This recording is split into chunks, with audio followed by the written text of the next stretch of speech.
अगर आप भी चाहते हैं नए वीडियो एवं नए ऑडियो देखने एवं सुनने के लिए तो हमारे गोल्ड स्टूडियो चैनल को सब्सक्राइब जरूर करें एवं बेल आइकन दबाना ना भूलें।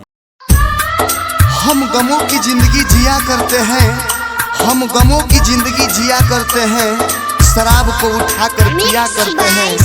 लोगों की जिंदगी में अनेकों लड़कियां आती जाती रहती हैं, लेकिन हम एक ही लड़की का इंतजार किया करते हैं। Mix by Kanchan Raj Muzaffarpur, Kanchan Raj Muzaffarpur, Kanchan Raj Muzaffarpur, Kanchan Raj Muzaffarpur.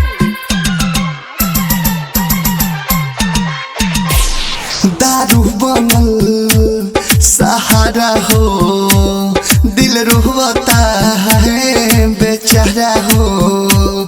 दारू बनल सहारा हो, दिल रोता है बेचारा हो।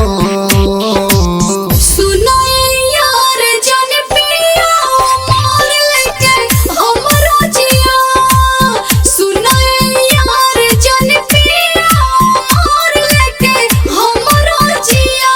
दारू बनल सहारा हो, दिल रोता है बेचारा हो।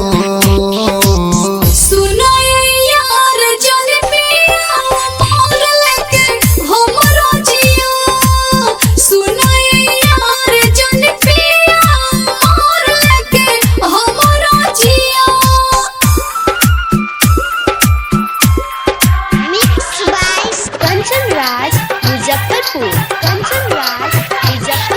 Balaji recording studio Jadavpur.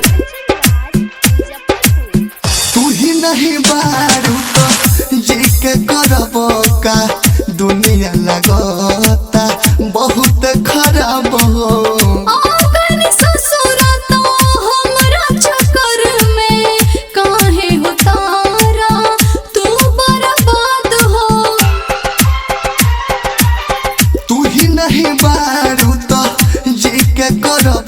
का दुनिया लगता बहुत खराब हो।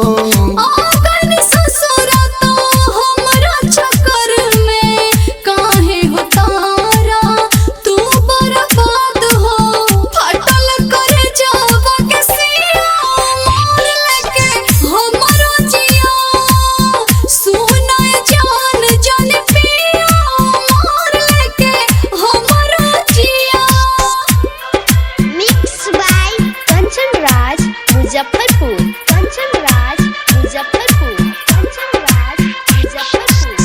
दूरगस पे दरदी अनसुक जानम गइलू तू हो, काहे रुला के खुश न बानी तोहरा चलते, यादों विदेशी के लगिया के।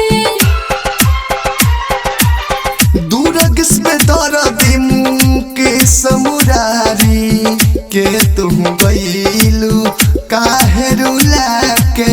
खुश न बानी तोहरा चलते, यादों विदेशी के लगिया के। चवन बुझाई गम दे हो मार लेके हमरो जिया, सुनाई जान जान पिया मार लेके हमरो जिया। दारू बनल सहारा हो, दिल रोता है बेचारा हो।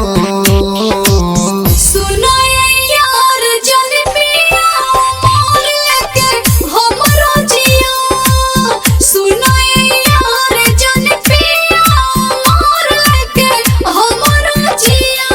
Balaji recording studio Jadavpur.